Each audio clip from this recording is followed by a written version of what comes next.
invasion happened because Maurice Bishop led a revolution from 1979 to 1983. But in 1983, Marcus had Bishop assassinated.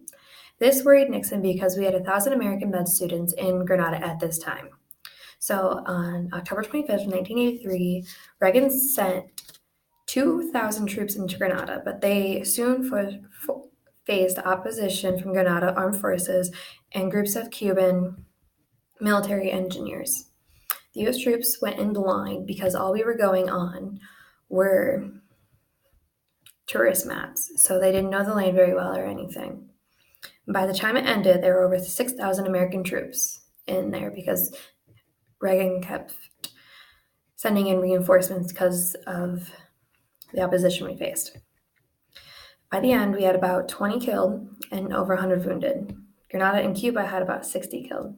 When this ended, we were able to overthrow Marcus' government, and we replaced the government with someone acceptable to the U.S. War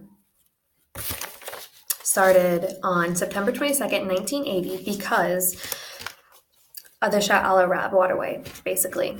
It was significant to both of them because it was their way of importing and exporting goods, especially oil.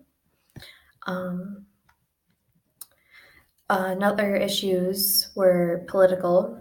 For their territory, they fought over what and what. In 1947, there was a treaty signed that the river would act as a boundary.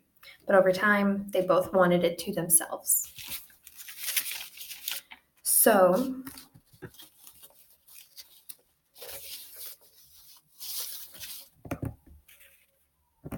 Iraq started the war on 2 counts, they say. Their first count was attacking a country greatly disorganized by revolution, but also greatly energized by it, and whose regime would be consolidated by a long patriotic was with all revolutionary regimes. Their second count to start this war was at the level and theater strategy in launching a surprise invasion against a very large country whose strategic depth was not even trying to penetrate. So during this war, casualties were about 500,000 and possibly twice as many troops were killed on both sides. And at least 500,000 became permanent invalids. And more than $400 billion of damage was inflicted. Some facts is it lasted longer than either World War. Iran did not want the war to end, but Iraq also couldn't end the war even though. Both sides exported oil and purchased military imports throughout the war using the Shah al-Arab waterway. There were 3 modes of warfare. The indiscriminate ballistic missile attacks on cities. They did it by both sides, shot missiles to each side. 520 attacks on third world country oil tankers were also happening on both sides.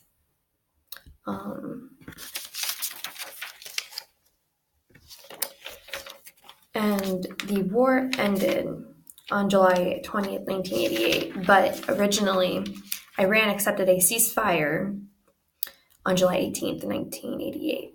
It was a UN Resolution 598 calling for immediate ceasefire. Iran accepted it. But Iraq continued for 2 days, then accepted the UN Resolution 598 on July 20th, 1988. Cold War relations with the Soviet Union. Our relations with them were never the greatest from the beginning because they wanted to spread communism to where we wanted to spread democracy. And part of this Cold War was about Germany. After the World Wars, we had opposing differences in what we wanted to do with Germany. We had one way of taking care of it, and they had another way of taking care of it. So in the end, we split Germany. The Soviet Union got the east side, and we got the west side. So we were able to try out each of our ideas. We also split the capital to east and west. And later on, this is when they built the Berlin Wall, the Soviet Union did, because the Soviet Union, their people that they were controlling wanted to come to the U.S. side in Berlin. because the Soviet Union was treating them like crap. They were in poverty, there was starvation, no food, they were beaten and executed. So they built this wall to keep them from coming to us. And it wasn't really a war. It was more of a war without war.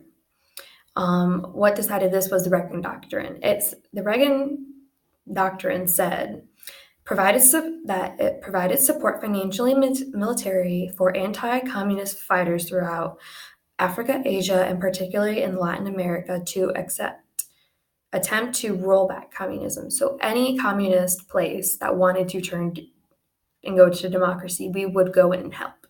We wouldn't actually fight or lose anybody. And the Soviet Union, any place that was democratic, that practiced democracy, that wanted to go communist, or they were unsure, they would send in help and help them because they wanted them to go to communism and we wanted democracy.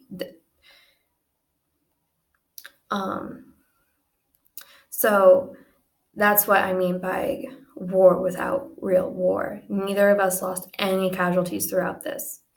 And then by the end of it, we had a nuclear arms race to where we were trying to build the bigger and badder nuclear weapons, and they were trying to do the same until we had to everyone had to sign nuclear arm treaties and then this put an end to it. We still don't agree, but the Cold War ended.